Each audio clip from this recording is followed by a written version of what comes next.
I welcome you all in the next video tutorial of the pharmacognosy and phytochemistry 2. So from this video onwards, we are going to start an important topic after the chromatography, the spectroscopy. Look at this, this is your syllabus, modern method of extractions, application of the latest techniques like spectroscopy, chromatography and electrophoresis in the isolation, purification and of course identification of true drugs. So far we have started the topic of chromatography and we have covered, yes, paper chromatography, thin layer chromatography, HPTLC, HPLC and gas chromatography. So we have covered 5 types of the chromatographic techniques. Now we will see the spectroscopy. Actually in our syllabus we have only the application part, but once we will go through an overview of the different spectroscopic methods, because this is again will see this topic again in the pharmaceutical chemistry, or for the you can say IMA, that is instrumental method of analysis, in your later semesters. So that's why we will give an overview of the spectroscopic method. So let's start the spectroscopy. So always remember one thing, when the question arises, when the question came into our mind, spectroscopy, so always remember what is the need of spectroscopy. What is spectroscopy? And I hope now you have a knowledge about the chromatography techniques. Yes, chromatography is a purification technique. Chromatography is a purification technique. It is a identification technique. It is isolation technique. Yes, it is a separation technique. And basically in chromatography we can use mixtures. Yes, we can, from a mixture we can able to isolate a compound. From a mixture we can purify a compound. From a mixture we can identify a particular compound. And mixture is mostly of the extracts. And extracts are only prepared by extraction. Don't worry, we will cover different type of extraction arts also, but first of all we will see the spectroscopic methods. Okay, and I will definitely going to do some of the practical demonstration of the extraction method. We will start doing the extraction practicals also in your laboratory, so as to make you familiarized with the different type of modern extraction methods. Okay, so I hope this is clear. So spectroscopy is nothing but it is the interaction of. So tell me one thing, first of all, suppose you have an extract. After extraction you obtain an extract. And you know, in case of plant extract, it is a mixture of what? It's a mixture of vital constituents. So means you have to do the chromatographic studies so as to see what this mixture contain. Take an example. Okay, just take an example. Suppose you have extracted amla. And we know amla is Ambelica officinalis. It widely contains different type of constituents like tannins, and majorly contains ambelic acid, or you can say ascorbic acid, that is vitamin C, etc, etc, etc. Gallic acid, lagic acid is there. So suppose we have to isolate vitamin C. We have to identify vitamin C from this amla extract. What we will do? We will go for the extraction part first, and after extraction, then yes, chromatography is done.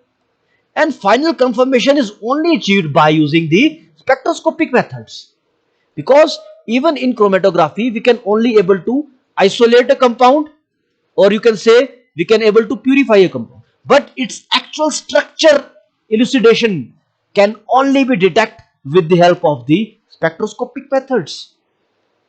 Okay, so what is the utilization, what are the application of spectroscopy? Yes, there are different type of spectroscopic methods, and they are involved in the structural elucidation to determine the structure of the particular compound. Okay, suppose yes, we have a UV spectroscopic method. So UV spectroscopy generally used for what? For identification of the conjugation present in a particular compound. Conjugation means nothing, single bond, double bond, single bond, double bond. So as to monitor, so as to screen this single bond, this conjugation, this unsaturation, we will go for the UV spectroscopic. Then there is another method known as the, I hope you know UV stands for ultraviolet spectroscopy. Basically, it is known as a UV visible spectroscopy. We will see in the next video. Next method of the spectroscopy is the IR. IR means infrared spectroscopy. What is IR application? IR gives nothing, but it simply tells us about the functional group present with a particular compound, whether it contains OH, it contains SH, etc., etc., etc. Okay, so IR spectroscopy help us to determine the functional group. In the same way, we have a mass spectroscopy. So mass spectroscopy will tell about the molecular mass of a particular compound. So molecular weight can be determined with the help of mass spectroscopy. Now there is another method known as the NMR. NMR, nuclear magnetic resonance spectroscopy. What? Nuclear magnetic resonance spectroscopy. So it is of basically two types, that is hydrogen NMR, or you can say 13C, that is carbon NMR. Okay. So NMR, it will tell us about the number of hydrogen atom and number of carbon atom present in a particular compound. Okay, so you have different approaches now. You have UV, you have completed suppose IR, you have done NMR, and as well as the mass of a particular mixture or particular compound isolated. Okay, so what does it determine? It determine, UV means it helps us to determine the single bond, double bond. IR, functional group OH or SH or anything, etc., etc. NMR, carbon, how many carbon and hydrogen are present. Then molecular weight, molecular weight. So when we have a particular conjugation, functional group, carbon, hydrogen compounds, atoms, and molecular weight, then we will able to elucidate, we will tell, yes, it contains vitamin C because it has a structure like this. Okay, so what is the application of spectroscopy? That is in your syllabus. Look at it. That's why I am showing you this applications of spectroscopy. And we know the application of chromatography. We have done it. We have completed this topic. Yes, chromatography is a purification technique, it is identification technique, it is isolation technique. But with the help of spectroscopy, we can able to see, we able to elucidate, able to interpretate the structure of a particular compound. Okay, and we have different type of spectroscopic method that we have discussed here. So I hope this will give you an overview of the spectroscopy. Okay, so now the question arises, what is, in general way, what is spectroscopy? So spectroscopy is nothing. Spectroscopy requires two things again: electromagnetic radiations and a matter, a particular matter. So spectroscopy is nothing but it is the interaction of this electromagnetic radiation with the matter. This means in spectroscopy we use different type of electromagnetic radiations. Just say for example UV. In UV, what UV light is used? So it has a different wavelength. Again, infrared means infrared radiations are used. Okay, in this way we can say that it is interaction of the electromagnetic radiations with the matter. And what is this matter? This matter may be a protein molecule, maybe a DNA molecule, or we can say that in phytochemistry this matter may be any compound that we have to elucidate, that we have to identify. Okay, and what are these electromagnetic radiation? Basically these are the waves which have both property, that is electrical as well as magnetic properties, just like X-rays, or you can say gamma rays or UV rays. So just see the electromagnetic spectrum. Okay, just see here, this is, we talk about the UV. So this is the UV region and this is a visible region. Visible region is 400 nanometer to 700 nanometer. In the same way, we have different values or different wavelength for different waves like gamma rays, X-rays, infrared. So these all are basically electromagnetic spectrum. Okay, so I hope this is clear. So I acknowledge all the sources that I have used to prepare this video. So see you in the next part. Thank you for your patience and listening. I welcome you all in the spectroscopic lecture series. So this is our second lecture. In the first lecture we have discussed about the basics of spectroscopy. So I again request you to watch the basics of spectroscopy video first, and only then watch this video. So in this video we are going to cover an important topic of the spectroscopic technique, that is the UV visible spectroscopic method. So if you see the instrumentation of the UV visible spectroscopy, you will find the different components of this UV visible spectroscopy. Like in this, say there is a source, we can use a different type of lamps. There is a slit, prism, again slit. There is a reference sample cell, and these are the various type of intensities. Let's see. So what is the function of this lamp? See one by one. So this lamp will produce a particular light of a particular wavelength, because we have already discussed about the electromagnetic spectra, and in UV visible spectroscopy we can say 200 to 800 nanometer. Just see this. Just see again the electromagnetic spectra. Just see here. So these are the waves, and we have different type of waves like gamma rays or radio waves, and in between we have X-rays, UV light, infrared, microwaves, etc. So as you can see, these are having very short wavelength, which are gamma rays. These are very short wavelength. Again, here it is, the wavelength is very high as comparison to this. So these are long wavelength. Example include radio waves. You can also see this point. This is energy increases. So yes, it has a short wavelength, but it has a high energy because energy is increasing. And in case of UV light, let's focus upon the UV light. We have a UV visible spectra in this way. It is given in the hertz here. 7 into 10 to the 14 hertz to 4 into 10 to the 14 hertz. This is visible light spectra. So this is the UV light. This is again 10 to the 12 hertz. This is infra. So we can say that the waves or the radiation which have longer wavelength have lesser energy. So if I talk about the wavelength in UV, that is 200 to 400.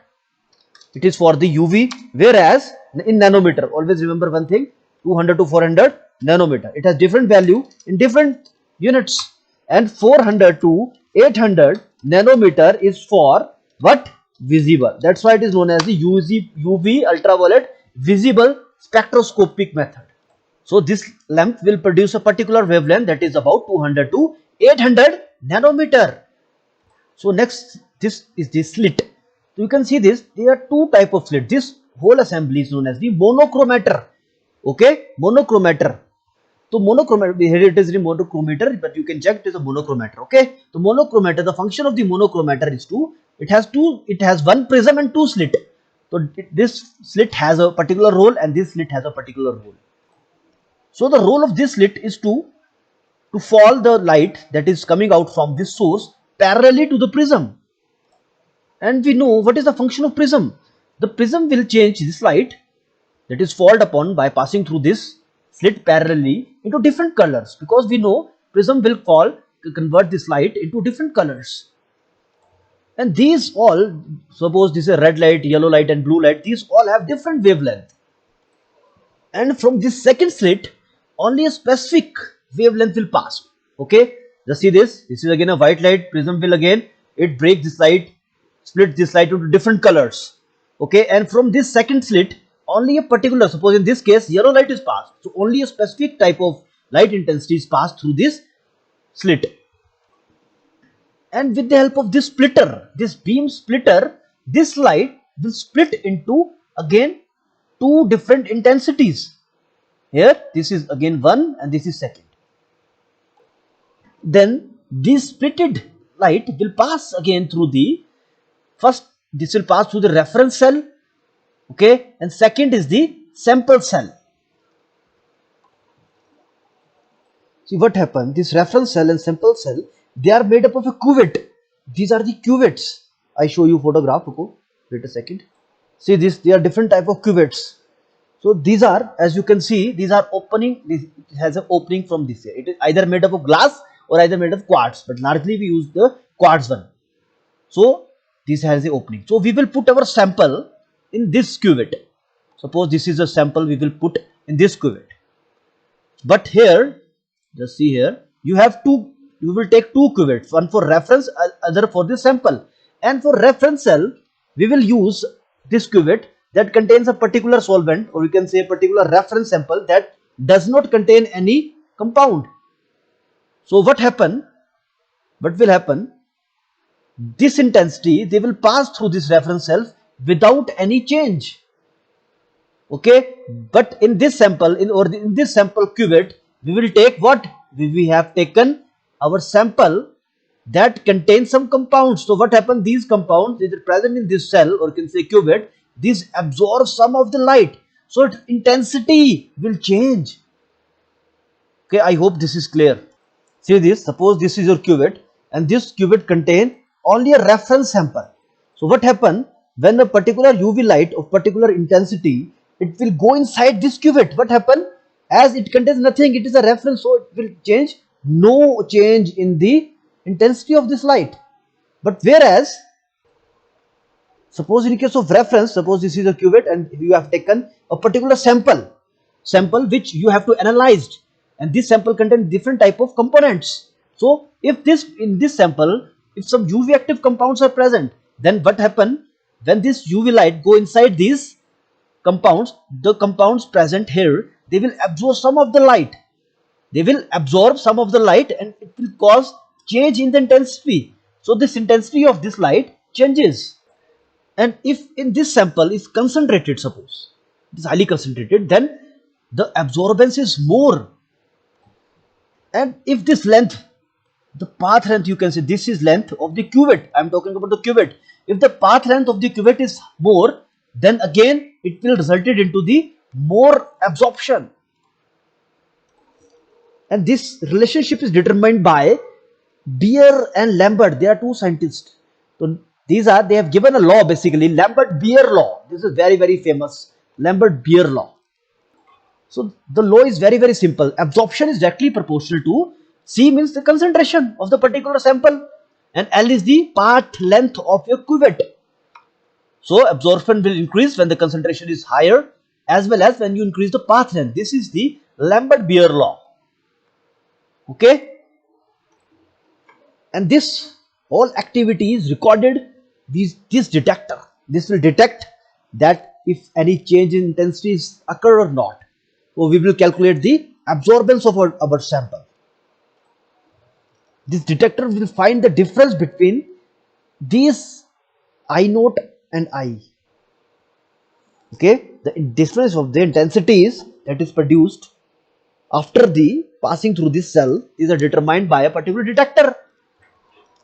And after detector, finally a recorder is there. We will record this, that is the absorbance, or transmittance is written. Transmission is nothing but this is a transmitted light. Okay, this is a transmitted light.